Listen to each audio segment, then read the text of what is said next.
Hello guys, in today's video I'm gonna show you how to make your channel private on your account on Discord, on your server on Discord, easy and quick.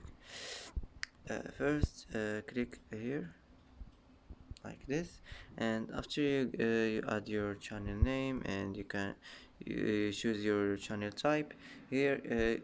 Click like this, and now click next, and it will be created and it will be private.